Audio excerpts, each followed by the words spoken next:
ତାପରେ ନ୍ୟୁବ୍ଲକ ତ ଆମେ ଆଜି ପହଞ୍ଚି ଯାଇଛୁ ସରକାର ଡ୍ୟାମ୍ ରାଉରକେଲାର। ଆପଣମାନେ ଦେଖିପାରୁଥିବେ ବହୁତ ସୁନ୍ଦର ଜାଗାଟା। ଲୋକମାନେ ମାଛ ବି ଧରୁଛନ୍ତି, ଡଙ୍ଗାରେ ବୁଲୁଛନ୍ତି। ସେପଟେ ଲୋକମାନେ ଗାଧଉଛନ୍ତି। ପାଣି କେମିତି ଆସୁଛି ଦେଖିପାରୁଥିବେ, ବହୁତ ସୁନ୍ଦର ଜାଗାଟା।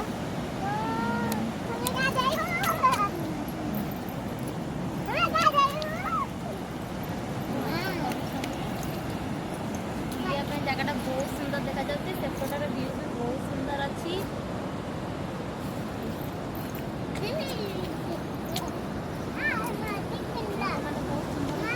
ଲୋକମାନେ ବହୁତ ସୁନ୍ଦର ଭାବରେ ମାଛ ବି ଧରୁଛନ୍ତି ସେଠି।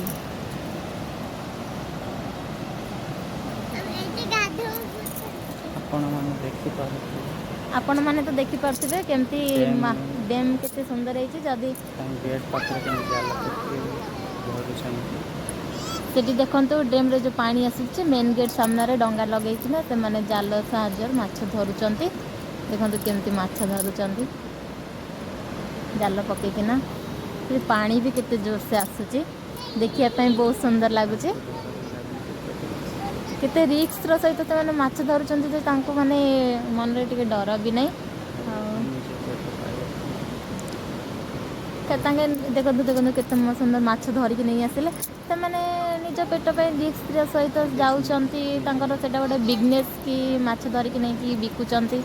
ଆଉ ନିଜ ଉପରେ ସେତିକି ରିକ୍ସ ଅଛି, କାଳେ ହଠାତ୍ ଡ୍ରମ୍ରୁ ପାଣି ଖୋଲିକି ଏଇ ଦେଖ ସାଇନି ଆମର ଏଇଠି ପଡ଼ିଗଲାଣି। ଖେଳୁ ଖେଳୁ ଏଇ ଦେଖ ଆଉ ଥରେ ପଡ଼ିଲାଣି। ପଡ଼ିକି ଭିଜିଗଲାଣି। ଦେଖନ୍ତୁ କେତେ ସୁନ୍ଦର ହେଇଛି ଜାଗାଟା। ସେପଟେ ବି ବହୁତ ସୁନ୍ଦର ଲାଗୁଛି ଜାଗାଟା।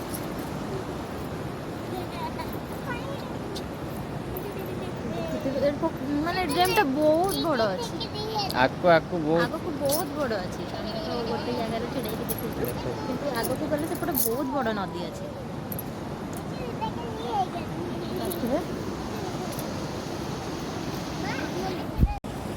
ଏଇ ଫ୍ରେଣ୍ଡ ଦେଖନ୍ତୁ, ଏବେ ମାଛ ଧରିକି ଡଙ୍ଗାରେ ନେଇକି ଆସିଛନ୍ତି।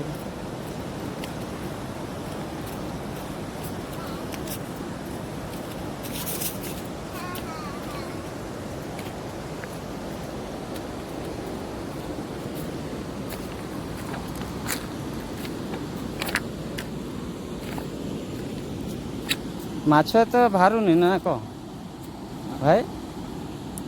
এই ছোট ছোট মাছ খালি আসছে, বড় মাছ কিছু নাই। ଟିକେ ଦେଖେଇଲ ଟିକେ ମାଛ। ଏଇ ଆମର ଭାଇଟା ମାଛ ଧରିକି ଆସୁଥିଲେ, ତାଙ୍କରି ଡଙ୍ଗା ଏଇଟା।